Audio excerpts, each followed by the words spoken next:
What's up, ladies and gentlemen? Welcome back to Out of the Basement. Today, we are going to be doing our spoiler review for Halloween. If you haven't seen the movie yet, we're talking about Halloween 2018. We got a spoiler-free review. You can watch it right there. But if you've seen the movie and you want to talk spoilers with us, then you're in the right spot. Of course, I'm Nate. I'm joined with Justin. What's up, guys? And Steven. Howdy. Here we are. We're going to be talking all sorts of spoilers. We're going to be giving our thoughts and opinions on the movie because obviously the spoiler-free review is just myself. So now we got the full crew. Like I said, it's so nice for you guys to be here. I missed my brothers. All right, so since you guys haven't got to say what you actually thought of the movie, Justin, why don't you tell us your thoughts initially of the film? Well, there's some good, there's some bad. The bad definitely outweighs the good. I thought this was a fine movie, but I was hoping for a lot more. It was an underwhelming experience. But then again, it's not terrible. It's just that the negatives are just so negative that it seems like I'm probably going to poop all over this movie. Yeah. But it's not like that bad. It's okay. It's fine. Steven, what about you? I think I liked it more than you guys did, but I pretty much still agree with most of your criticism. It just didn't bother me as much. Love the trailers. The trailers got me hyped. You can watch our trailer reactions if you really want to. I think the trailers were well cut. So going in, I had very high expectations, and then I'd been seeing the reviews kind of rolling out. I avoided all spoilers. I didn't get anything spoiled for me, thankfully. But I've seen pretty high-ish, a lot higher than I was expecting. So I was like, okay, well, this is probably a good movie. I guess I got out of it pretty much what I wanted. You know, it didn't blow me away. I knew it wasn't going to be, like, amazing or anything. So there's some certain things that I can't stand about the movie, and I think we pretty much are in agreement about that. I think the only difference, like I said, is that I think I just liked it a little more than you guys did. But yeah, you know, not a perfect. It was a like exactly what you said. It was a fine movie. Yeah. In the grand scheme of Halloween sequels, it certainly isn't the worst. Yeah, I like how you brought up the trailers because I'm angry at trailers in general, not just because they reveal so much more, which the trailers revealed all of the cool stuff in this movie. Yeah, for sure. Yeah. All of the suspense was pretty much gone because of the trailers, but other than that, this trend that seems to be happening in Hollywood is that the tone of the trailer is 50 times darker and more serious than what the movie turns out to be. Even though I love Age of Ultron is guilty of that when it was super dark and serious, and then the movie turned out to be a little more lighthearted. The Last Jedi, super serious, dramatic tone of the trailer, completely silly movie. And then what was the other one I brought up? Suicide Squad. Yeah. Ooh. Super serious trailers. It's just these trailers are like better than the movie themselves because I want the dark, more serious tone to translate into the movie as well. And I think if they would have done that with this movie instead of making it a little too jokey for me, then I would have enjoyed it a lot more. So my thoughts, Justin and I have a very similar opinion of the movie, but before we get into all of the negativity, we always want to start out on a good note. Start out happy. Start out with the positives before we get to the stuff we didn't like. So one of the first things that I think we could all agree on is that the gore and kills, for the most part, were pretty awesome. Yeah. Along with Michael as well. James Jude Courtney as Michael Myers, with some amount of the movie is Nick Castle, but you really couldn't tell. I believe it's the one shot when he's in the mirror. You think that's him? I think that's Nick Castle, and from what I heard on the internet, who knows if it's true, that's the only scene. Yeah, that's what I heard as well, is that, well, I didn't hear what scene, but I heard he was just in one scene. But I don't know if there's something wrong with Nick Castle in real life, like if he's, you know, like maybe has trouble like walking or something, because I feel like a lot of this movie Nick Castle could have played Michael Myers, because there's not really a whole lot of stunt work. Also, I don't know if you guys picked up on this. I feel like it was only me, but the scenes where Michael was either still a patient and unmasked, or he was in the back seat unmasked. He kind of looked like, you reminded me of John Malkovich. That's all I was thinking about the whole time. I was thinking of I'm back. I'm back, Laurie. I'm here to kill you. I thought that the James Jude Courtney looked a lot like Stephen Lang from Don't Breathe, the old guy in that movie. I thought he looked a lot like him, but I honestly I like the scenes where Michael is unmasked and he's just kind of like in his like hospital gown. I like that his eye is messed up. Yeah. Like I really like those scenes, where you can see you just see like half of his face. Yeah. Which I feel like there was enough of his there was a lot of face shots. Like you might as well have just shown his face. Like I feel like there was enough in that movie that you could really get a good idea of what his face looked like in general. And I've seen people complaining about all of the face shots, and I don't think it's really a big issue. No. We've seen his face before. You see his face in 78 and in 5. So I don't think it's anything new. I thought that was honestly interesting how long he was unmasked for. And then he gets unmasked again. Mm-hmm. But the second time is a different story. Yeah, and we'll definitely talk about that. But like I was saying, the kills, like when the doctor gets his head crushed, stomped on, that's a great kill. It just kind of looks like hamburger meat shoots out of it. Or even the tracking shot of him and going to grab the hammer. Yeah. And when he switches out the hammer for the knife, and then the next kill next door. Stabs the lady through the neck. Which I do like that he's just, at the beginning, he's just randomly killing, going house to house, because that's kind of what he does at the beginning of Halloween 2. Mm-hmm. That's exactly what he does. Well, yeah, I think that scene is just a reference to Halloween 2, especially the way that the tracking shot is obviously the house, that whole scene from Halloween 2 is that's definitely a reference for sure. Which there are quite a bit of references to the other Halloween movies, but I think we can all maybe agree that sometimes it's a little too much. Yeah, I did enjoy the more subtle ones. Yeah, but just the ones that were just like beating you over the head with it, like in your face, callbacks to the original. Yeah, I noticed that we'll go back to the positives, but early on at the gas station with the like church van said Resurrection Church. That's what I was thinking of. I was like, I noticed another reference, and it was that. It was that church van. So that's what I was thinking. Was like, okay, is that like the one nod to Halloween Resurrection? Because allegedly, and I say allegedly because I was looking all over this movie, there's a reference to every single Halloween movie. Allegedly, that's what people say online, but I didn't see any references to 6. Obviously, there's a reference to 7, 3.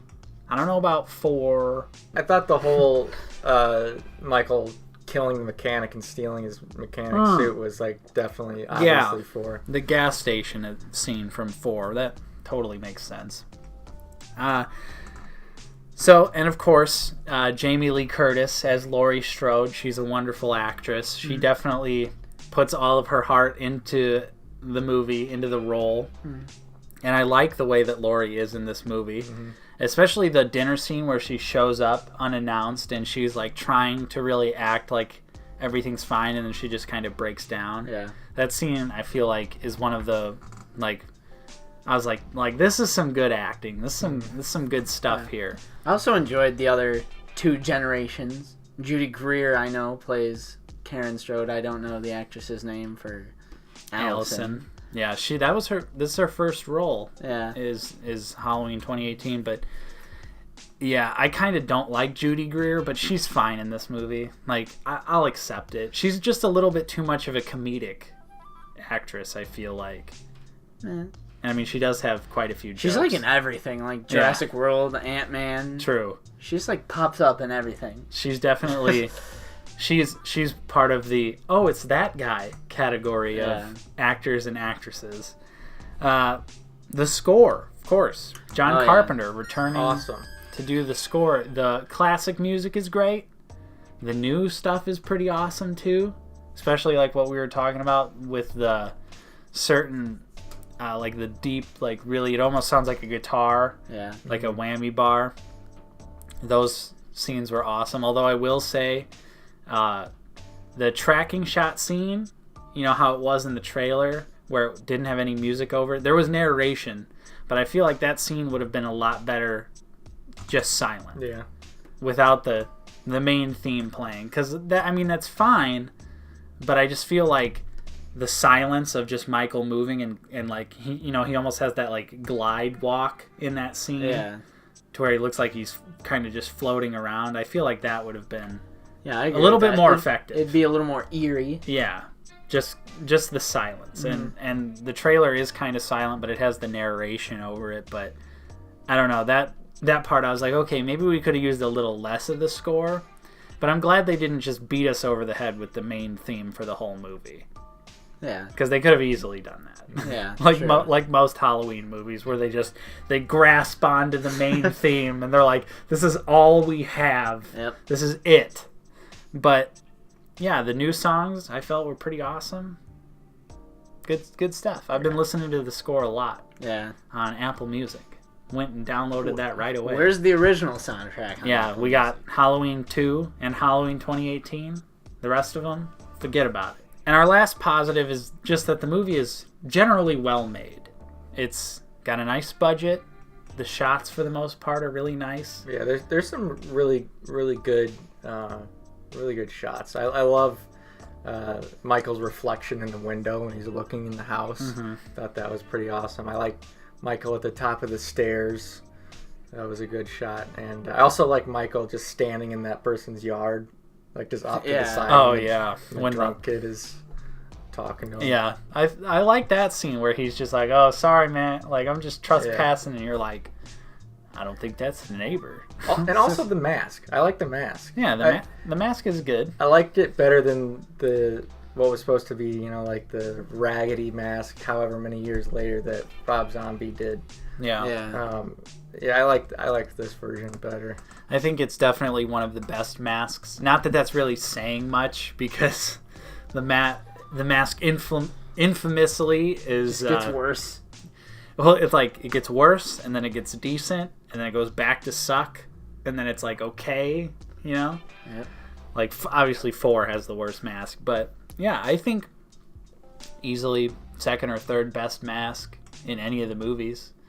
You know me, I'm a little partial to 6, and I like the way that Michael looks in 6. I think the mask looks really good in that movie, but yeah, it's a good mask. It's a good design. But yeah, so I feel like for the shots, though, there were a lot of parts where the cinematography was kind of boring, and it was definitely missing that, like, John Carpenter, Dean Cundey combo that just made the first 2 movies look so good. Yeah, there was no scene like Laurie and her 2 friends walking, along the sidewalk, or any type of shots like that. There's really not a lot of wide shots in the movie in general. I feel like there's a lot of close-up shots in Halloween 2018, which was a little weird, because Halloween, at least 1 and 2, have tons of shots where it's, big wide camera angle where you get tons of image, and you're just focusing on little things. But I think overall, like, the tracking shot and a lot of the sort of like referential shots to Halloween worked well enough. But maybe I would have liked a little bit more flair for the cinematography. I don't know, that's just me. It was better than what I would expect. Having not seen the trailers, I'm like, okay, Blumhouse is making a Halloween movie. I'm like, you'd expect shaky cam city. And just like living in the world where Nightmare on Elm Street has been rebooted, Friday the 13th has been rebooted, and both are pretty terrible films. Nightmare more so than Friday. Yeah. I mean, Friday is always going to be fun to me, but it's not good. Yeah. No, it's not. I mean, yeah, you're right, Steve. We could have gotten a shaky camera angle, sort of like how, Rob Zombie's Halloween 2 has a lot of shaky cam in it that's awful. It's just pure ugly. I hate Rob Zombie's look in the movies. It just looks like shit. It just looks like dread. I mean, that's obviously what he's going for, but everyone looks so dirty and greasy and grimy. And then I don't know who he works with, like cinematography wise, but it's almost like all of his movies pretty much look exactly the same, and they just have this like, ugh. I just hate the way his movies look. They just look gross. That's the only way I could think of it. Like, characters aside, just like everything about the worlds he creates are just fucking gross.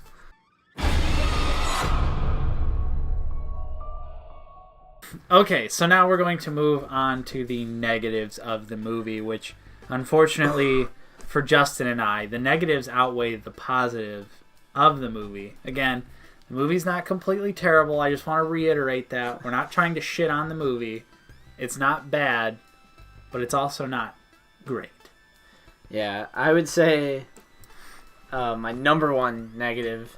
A lot of people say that there's like a twist in the movie. I didn't even see the twist as a twist. I just thought it's something stupid that happened. Yeah. But my biggest turnoff here is going to be the humor. And I know it's not as bad as like Marvel cringe humor, like Marvel Studios cringe humor. But when your babysitter is getting murdered, you're not going to crack a joke. As a child. Yeah, crack a few jokes at that. not just one. With that scene between the child and the babysitter, the comedy that was happening before, like, it was known Michael was there. Yeah. I liked it, actually. Yeah. Like, when he knew what Alakazam meant, and it meant, smoking weed. I actually did enjoy all that. But the child actor that played that kid was really good. Yeah. I thought he had good comedic timing. But... Okay, in the context of this story, the babysitter is friends with Allison, and she knows who Michael Myers is. Yeah. So the moment, oh my god, that's Michael Myers, and he's killing me, and then the kid is, like, cracking jokes, and, like, it didn't... Didn't he just say, like, oh, shit, or something like that? But then he's like, don't go up there, you're gonna get your ass killed. Yeah. Like, says it to the boyfriend. Oh. Yeah. And I think... I was more offended by that the first watch around because I was in a packed theater, and you know how everyone has that fake laughter when something's not funny, but like literally the entire theater is just like uproarious laughter. That happened, and every time that happens, and what is supposed to be a tense, suspenseful, like it's literally Michael killing one of the babysitters, like one of the friends, like it's supposed to be a really suspenseful, like scary, terrifying moment. Like, just imagine if Tommy Doyle or Lindsay Wallace were cracking jokes while they're being chased. They know that Michael's in the house and they're attacking, and he's attacking Laurie. And it takes out the scare factor, takes out the suspense. And when I hear everyone in the crowd just laughing, it just completely took me out of it. Yeah. And I think that's when in the movie I was like, oh no. Yeah. Because I wouldn't even say there's comedy in Halloween 1978. Sure, there's lighthearted moments, of course, like when they're smoking weed in the car. Or stuff like, PJ Soles saying totally a lot. Yeah. Which is like, it's not really a joke, but you just pick up on it, and you're like, okay, this is like kind of silly. But there's no like punchline, ha-ha, this is for the audience to laugh jokes. And I think that was... They didn't overuse it, but it just shouldn't even be in there in the first place. And that goes... It's 2018. Every film has to be a comedy. True, and that goes into what I was saying about the trailer, because the trailer makes it super serious, super suspenseful, and we don't really get the suspense until the very, the third final act. Yeah, and same thing with like the police officers, their humor, which is totally like... I mean, it's exactly David Gordon Green, Danny McBride humor, where it's like, is this a scene in Pineapple Express or Halloween? I can't really tell when they're making stupid jokes about sandwiches and then, oh, look at my brownie. Like, it's fine if you want to have a little levity, but like jokes like that where it's like set up punchline, stupid. Because I mean, again, it always comes back to tone for me. It conflicts. Right. Because it's supposed to be people getting murdered. Like, I almost feel like... In gruesome ways. Yeah, I always think that, like, they don't have regard. It's like unrealistic because they don't have regard for like human life. Like they don't value human life within their own universe of the movie. You know, with the context, because like that's not how a little kid would react in that situation. Seeing a mass murderer stabbing his babysitter, like that is not how a human being would react. Right. That's why it takes me out of it. And you were talking about tone, and I think that the tone of the movie is definitely, it's all over the place. It's like, are you supposed to be laughing? Are you supposed to be scared? Are you supposed to be tense? Is it a mystery? Right. Like at the beginning with the investigative journalist, is this going to be like an unraveling of information type of story? And this was one of my biggest issues with the movie, is that the script is just, it's messy. It's written by 3 people, and you can tell it's written by 3 people. Because there's so many things. Each act feels like a different, experience. It's just a different, they're like, oh, okay, we're going to do podcasters. And then they're like, oh, we can't think about how to end this, so just kill them and move on. Like, there's just so many things that just don't go anywhere. And it's frustrating. Yeah. Because you're just like, oh, when they pose the idea of Laurie and Michael coming face to face and having an interview, like what the podcasters were saying. I feel like that's a pretty decent idea. To have them meet somewhere but not in the setting where and then Michael later he escapes. Right. Something like that. They could have just cut the podcasters out completely because it's the age-old Halloween formula that Michael's getting transferred. I know, just stop transferring him.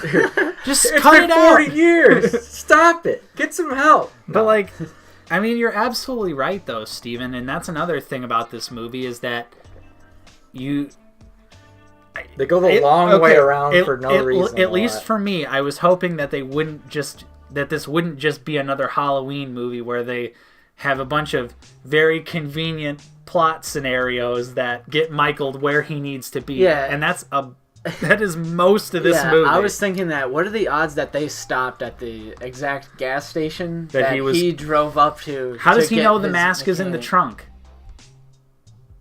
This movie is full of plot conveniences. What are the odds that the 2 journalists were at the same exact gas station that Michael rolls up to, and then she goes to the bathroom and that's where the mask is. And he needed to get the mask somehow. The podcasters are fucking blind. Yeah. Because Michael's following them around kind of. But he's standing in the background of the cemetery. They're just completely oblivious. Then he's at the fucking gas station just openly walking around. They're oblivious. And that's a great point too. That when he's standing behind the tree, an obvious reference to the original when he's standing behind the hedge, but he walks away and they continue that scene and kind of explain, oh, he walked off. But in the movie, in the 2018, it just cuts away and there's so many this could be further explored or explained, and then it just cuts to something else. When he has the mask and he's just screaming, Michael. Say something! It cuts, and we don't get to see what happened. Michael's standing behind the hedge. It cuts, we don't get to see what happened, but in the original, we actually got to see what happened in that scene. Real quick, just to finish my thought from earlier, because I was going to say something about the transferring. That's one thing that Rob Zombie didn't do. He didn't have Michael get transferred anywhere. Unless he did in the second one, and I can't remember. I was going to say, the beginning of Halloween 2, he's in the coroner van, and he's getting transported to... Okay, never mind. At least the first time he breaks out. Yeah. At least he escapes from prison instead of, we got to transport him to a different facility. I literally hope nothing goes wrong. Yeah, I haven't seen Halloween 2 Rob Zombies since the theater, so it's been many a moon. I just watched it the other day, so that's what I know. It's okay. Yeah, we'll talk about it later. But okay, so what I wanted to mention, though, and this is kind of a total nitpick, and I totally recognize that, but the throwaway line about how the podcaster gets the mask, where he's like, "Oh, the Attorney General let me borrow it." Why? I don't think that would happen. That is a piece of evidence from a spree of murders. I don't think an Attorney General would just be like, "Yeah, man, take it for the weekend." Fucking love podcasts. Dude, I am such a huge fan of your podcast, bro. You can take this piece of evidence. Are you from England? Brooklyn. And like, why Your would accents are great. Why would the doctors and the staff at Smith's Grove agree to let them show him the mask? Well, yeah. At first, I didn't get it because Dr. Loomis was like, "Yeah, keep doing it." Like fucking provoke him. Obviously, it's you understand why later. But at first, I'm just like, which we will mention. Doctor. Diet Dr. Loomis is a registered trademark of Out of the Basement. You can't use that unless you pay us. Continue. No, yeah, that's pretty much it. Yeah, and I mean, okay, so we get the podcasters that go nowhere. Then we get the romantic relationship, which again goes nowhere. The boyfriend disappears. Halfway through the movie. It's like all 3 acts are just 3 completely different movies. You got the journalism. Then you have like the neighborhood school kind of stuff, and then you have Laurie's house. Yeah, and it's just 3. Yeah, the whole dating thing is stupid. Now that I think about it, it literally makes no sense. Why was it there? Yeah, there's no point for it to be in the movie at all. Because didn't you pick up on the symbolism with the gender role reversal with Bonnie and Clyde? Yeah, because she was the guy, and he was the girl, and now Laurie is the prey, and Michael is the hunted. Well, I didn't make the connection symbolic. It's an allegory. Michael higher Moore, meaning, high art. I mean, you're right, but if that was the point, if that was the whole point, then that's dumb. There's so much. There's so much of that in this movie. I do believe the Bonnie and Clyde thing was a direct reference to Laurie and Michael switching roles. Definitely, or changing roles. I guess maybe if the Bonnie and Clyde thing, the romance thing, was interesting, I could get behind that idea, but it's just dumb. Yeah, and it's just pointless. Not that I give a fuck about the gender swapping thing, but it's just that whole story arc in general is just pointless. Another one of those things, like, we keep reiterating, that just starts and stops. Yeah, and then the boyfriend's, like, character, like, was probably one of the dumbest characters, because it was just, his character in and of itself was inconsistent, because he goes from, like, being all about this girl to, like, getting drunk, kissing another girl, and then, like, being really mean to Allison and throwing her phone in, like, pudding poodle thing. Yeah, it was like it looked like pudding. Yeah, and then he was like, no, wait, come back. No, like it was like going back and forth. forth. Complete without a glass bowl of pudding. Right, the staple of every high school dance. But and it's like those scenes weren't deserved between them as characters because we barely know either of them. So it's like the you know, like the impact of that scene that is on Allison. It's like, as an audience member, you don't feel that because you could give a shit less about either of them. You barely know either of them. I like Allison. Yeah, she's I think she cool. did a good job acting. I think the special connection she had with her grandma, Laurie, was very cool. So, like, instead of her dumb high school love life, I would have liked to see more of her relationship with her grandma, kind of. Agreed. Because obviously, you know, her mom is so, like, sick and tired and fed up with Laurie. And then it's nice to have that kind of meeting where it's like, you know, when you're a teenage kid, like, my mom hates this one thing, so I'm curious about her. Like, you know, what's the story? Like, I want to hear this side. So she kind of gravitates towards her grandma a little bit. Like, and it's cool. And they even tease that when Allison, you know, she tells Laurie to let it go. Mm-hmm. But Laurie doesn't freak out like how Laurie freaks out on her daughter. She, like, almost has moments where she's like, you know, like in that scene, she's kind of like, it looks like she's kind of thinking, like, you know, maybe I should for my granddaughter. Yeah, Allison is the bridge. Yeah, you know. So, but then they're just like, let's have a boyfriend subplot instead because love interests. Yeah. Wait, why are they still living in Haddonfield? That too. Yeah, it's like, why the fuck when you move far away? I guess H2O was smart enough to do that. Yeah, H2O moved it away. But yeah, at the same time, it's like, well, the only reason I would think is because Laurie's so wrapped up in preparing and wanting to kill Michael. That's why they stayed. But at the same time, why would her daughter stay? It makes sense for Laurie to stay. It doesn't make sense for the daughter to stay, which... Also, just a side note, fuck the husband character. He was so stupid. I got peanut butter on my penis. I don't even understand that joke. And he's like playing with a fucking yo-yo when they're in the safe house in the third act, and I'm just like, you are literally in a life-threatening situation Yeah. and you're playing with a fucking yo-yo. Like, I think that actor is really funny because he used to be a regular on Reno 911. Well, yeah, if he wasn't in Halloween, if this wasn't a horror movie, fine. Yeah. But no, I agree. I liked him at the dinner scene, like when he was out with Allison and her boyfriend. I liked him there. But which did you guys catch this? He mentions that the boyfriend's name is his dad's name is Lonnie. There's a character in Halloween 1978. Remember Lonnie, the bully? That bullies Tommy Doyle. His name is Lonnie. Remember when Loomis is like, Lonnie, get your ass away from there. I think that's totally a reference that guy is the son of the bully from Halloween 1978. So maybe that was like the foreshadowing that the boyfriend's going to turn out to be a scumbag. I mean, could be. Could definitely be. Because if your parent's a scumbag, you're going to be a scumbag too. It's inevitable. Yeah, most of the time.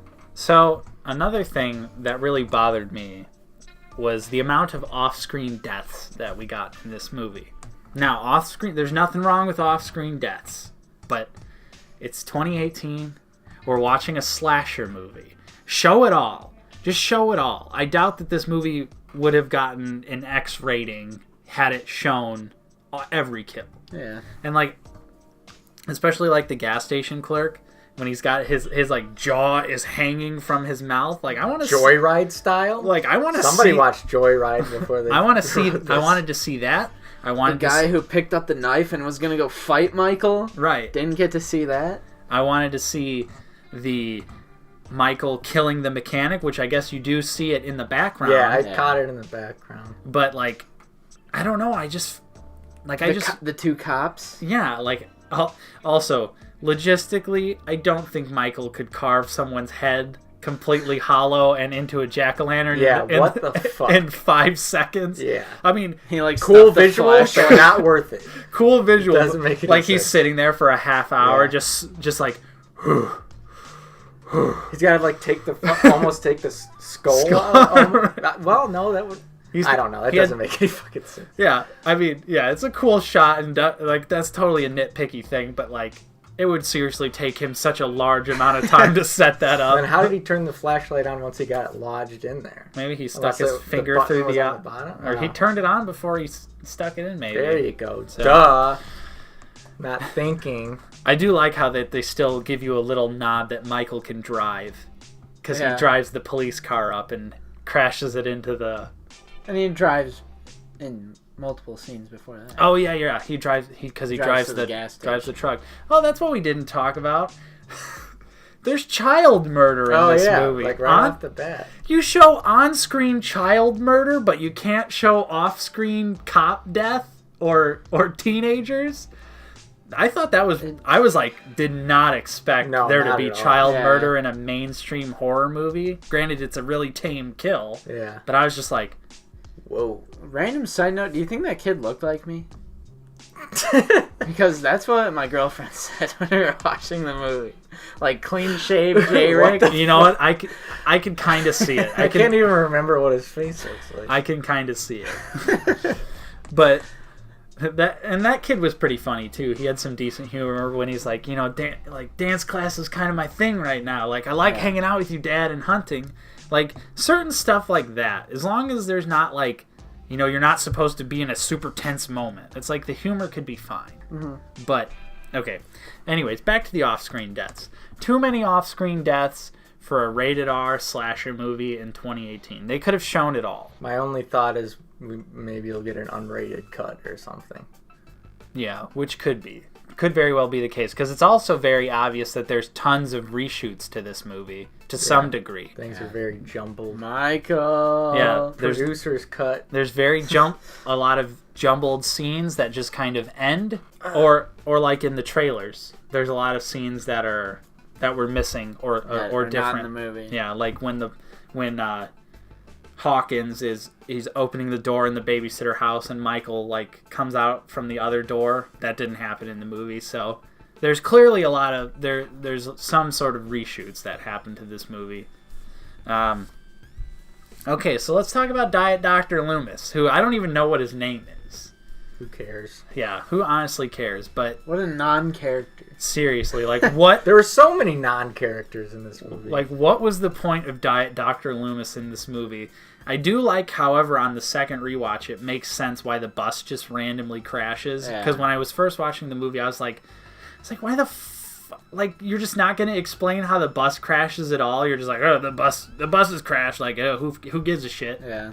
But so at least like now, upon watching it 2 times, it makes sense, and I'm like, oh, the doctor was probably the one that crashed the bus, because as it turns out, the plot twist in the movie is that the doctor just randomly decides to kill the sheriff and put the mask on. Because he wants to gain an understanding of what it feels to murder in an attempt to better understand Michael. And he wants psychosis. He wants Michael to be reunited with Laurie, to just watch it go down. Lazy writing 101. Yeah. We need Michael to somehow discover where Laurie lives. Let's just have the professor drive him there. Right. Like, probably the laziest bit of writing out of the whole movie. And like you get the setup where like the doctor kills the police officer and you think it's going somewhere. Like, for a brief moment, I know you said it, and I felt the same way. I was like, oh no, is the rest of this movie going to be the doctor in the mask? Yeah. But obviously that doesn't happen. But you think that there's going to be something more to him wanting to just, kill a police officer. But then he just dies 2 seconds later. Yeah. Because it's just so random. Like, he puts on the mask and... He puts on the mask for 2 seconds and then takes it off, and then... I knew when they had that, like stable, just long shot of just, like, nothing happening to the front of the car with the headlights, he was going to fucking pop up and he was going to have the mask on. Yeah. I was just like, oh... Yep. No. And that's another, like, that's such a pointless scene. It goes absolutely nowhere. The only thing that you get out of that scene is that Michael gets to Laurie. Yeah. And that is, like you said, extremely lazy.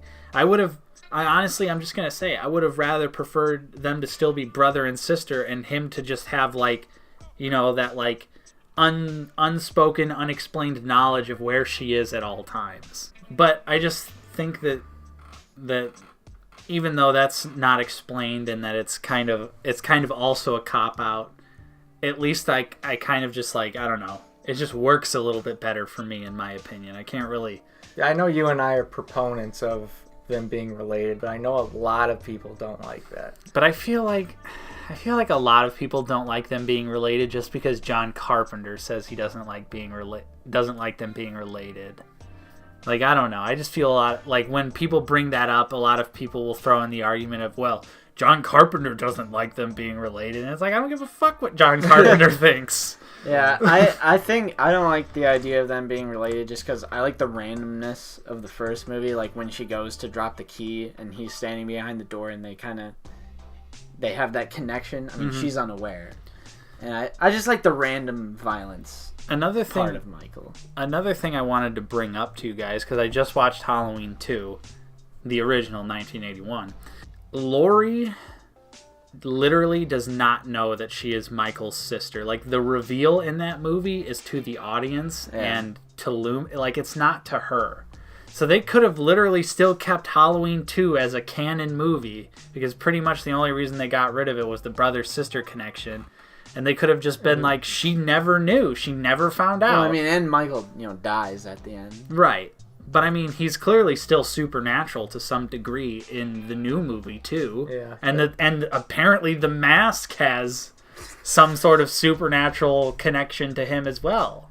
Yeah. And affects other people. It's kind of confusing. It's very muddy. It's very muddy. But I agree. We've said this before. But I do think Halloween 2 should be canon, despite the fact that Michael got shot in both fucking eyes. True. But they could have just easily like, Loomis didn't survive that. Yep. Michael did. Fuck it. Right. And maybe in this movie they could have done something or we could have done it a long time ago where she finally herself found out about her family lineage. None of it really having Michael as a human and not supernatural. Which they make a point in this movie Yeah. to call him human several times. That doesn't make any sense in and of itself, because the first movie, like, we've heard this 1,000 times, that I almost feel like saying it is just like, oh god, like, we know. But it's obviously an allegory for evil, and how no matter what you do, no matter how many times you shoot him, like, you cannot stop evil. Evil will always exist in the world. Like, that's what Halloween is an allegory for. So I think it's perfectly fine to just not explain how Michael survives anything. So if he blows up in the hospital at the end of Halloween 2, he just comes back, because you can't stop evil no matter what. It's always going to exist in the world.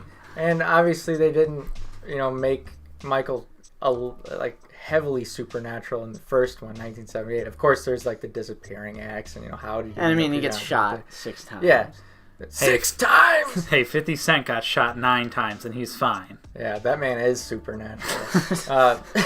Is 50 Cent Michael Myers? No. Tune in. But the way that Loomis describes Michael kind of implies there's maybe something else at play. I know that Loomis doesn't quite literally mean that this dude's like a fucking like creature monster from the Black Lagoon or something. Like he's pure evil. There's nothing left of Michael. He's just a black hole like that. I think that in itself, it's obviously supposed to creep out the eyes and try to build this eerie figure that is Michael Myers. So I think that's a good enough excuse right there to be like, that's it. That's all you know about his supernatural powers. He's pure evil, and he's just like a black hole of a human being. That's it. And because he takes so much damage in this movie too. Like, he gets shot. I loved when he got his hand shot off. Fingers blown off. I hope the NECA figure comes with an alternate hand that's missing 2 fingers. That would be awesome. But he gets shot straight in the chest super early in the movie. Like, if he was just a shoulder shot, dude. It was like right here. It is a shoulder shot. Like, he still would have been bleeding profusely.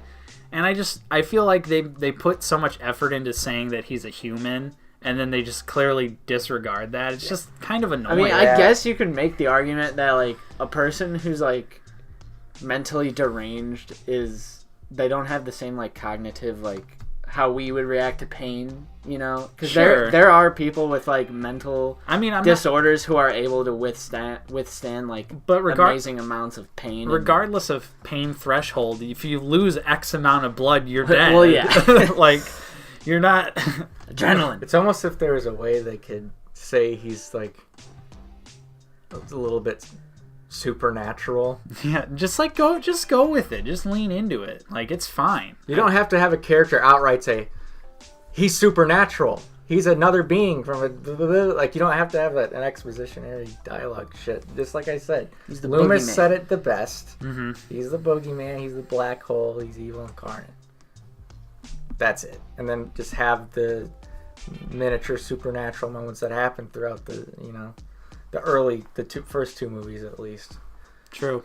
So, let's move on to closing thoughts and our final scores.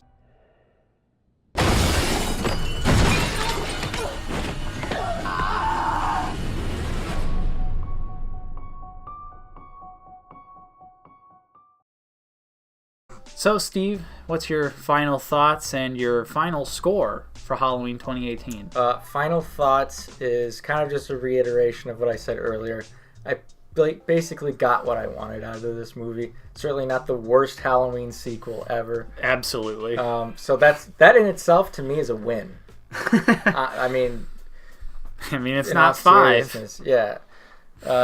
Certainly not 5 or Resurrection. Even obviously Resurrection has its certain charms, but in the grand scheme of Halloween movies, dude, I'm down for Resurrection. And then you asked me, like, right after we got out of the theater, like, was this movie worth wiping everything away? Obviously, there's a bunch of different timelines in the Halloween movies, but and of course, sorry to cut you off, no, but we understand, like, canon doesn't matter to us. In the grand scheme of things, canon doesn't matter. This was canon is whatever you want. It's all fiction. So, yeah. With that in mind, was Halloween 2018 worth wiping everything away except the 78 movie? nah. Yeah. I would have been fine if 2018 was never made. There's nothing that I feel like, oh, wow, we were missing that. Right. You know, from the series. Like, nah, it didn't add anything to it. Didn't do anything like that.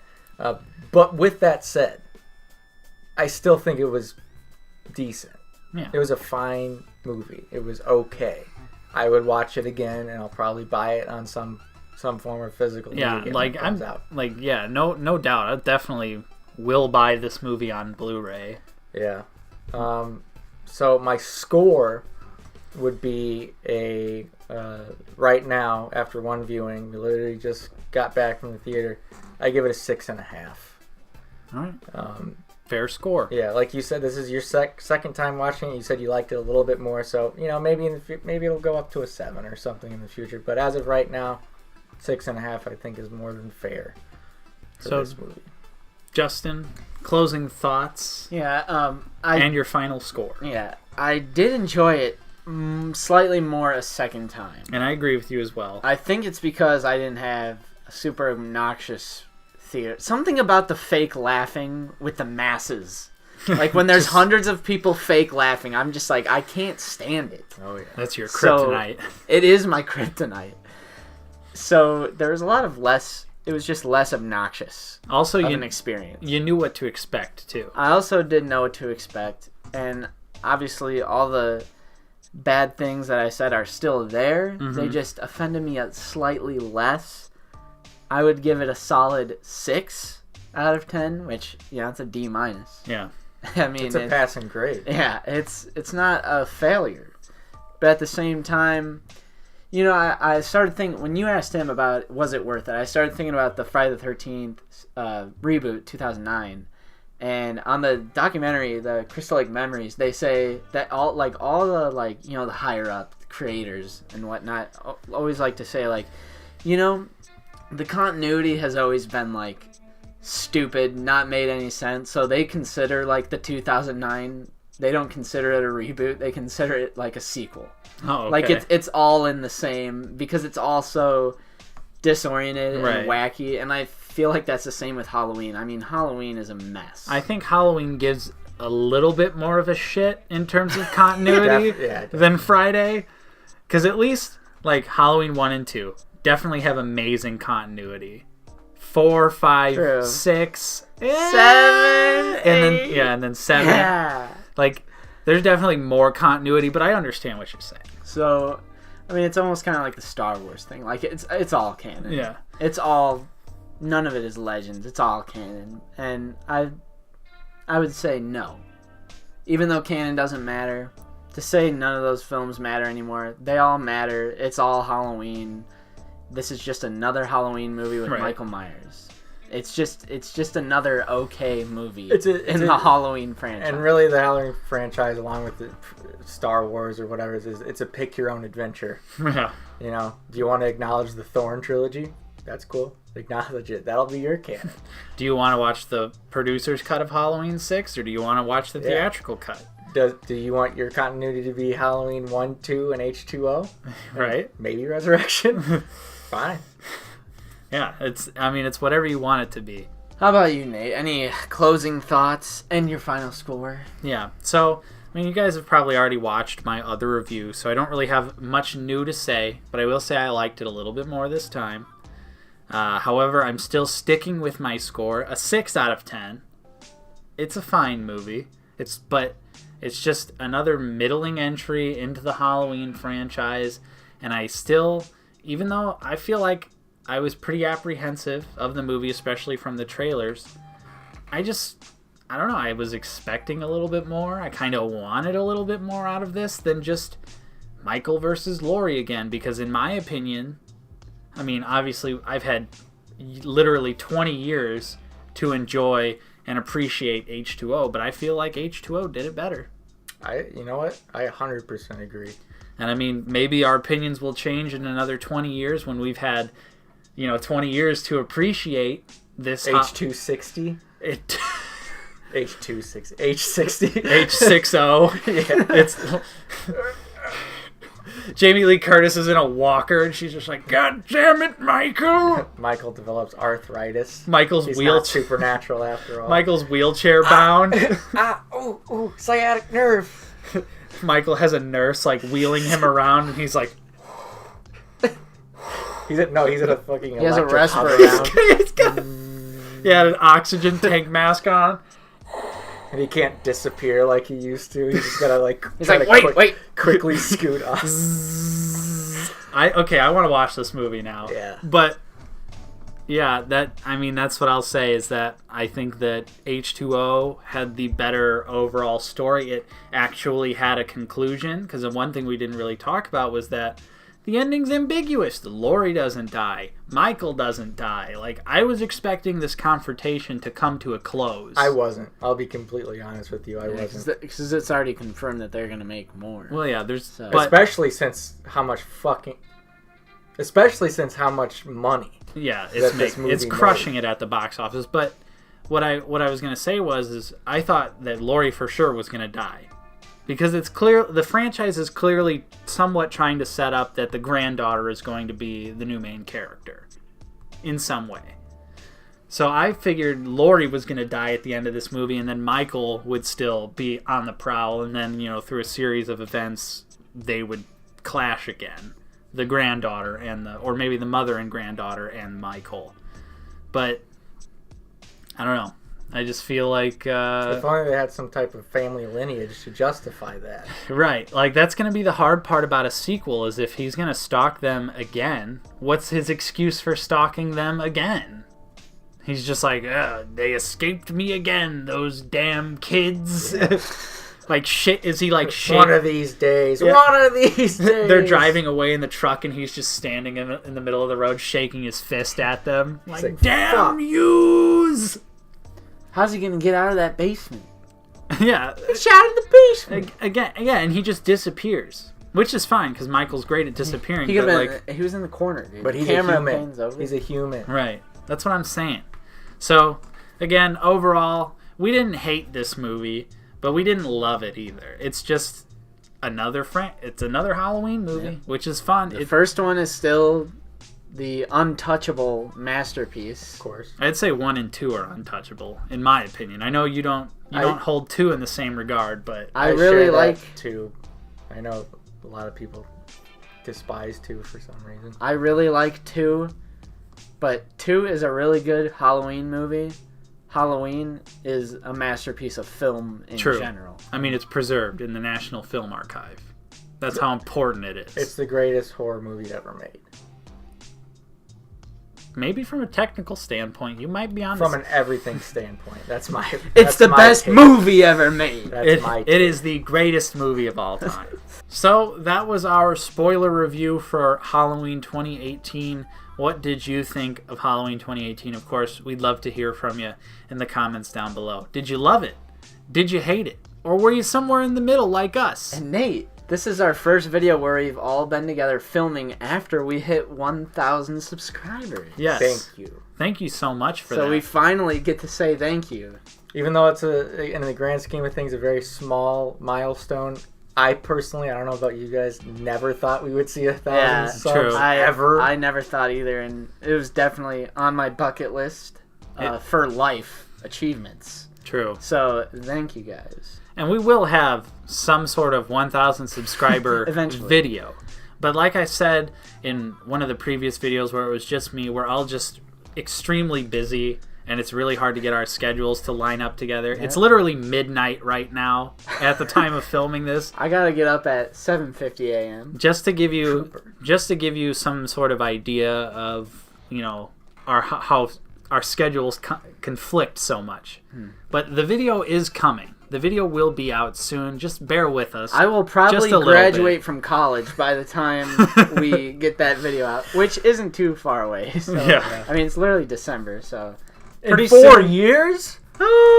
Pretty soon, my availability for YouTube will be opened up. True. Slightly more. So thank you so much for everyone. If you've ever subscribed, you've watched our videos, you've shared them with your friends. We appreciate the hell out of you. Of course, I'm Nate. I'm joined with Justin. See you guys later. And Steven. Take care. And we will see you guys next time on Out of the Basement.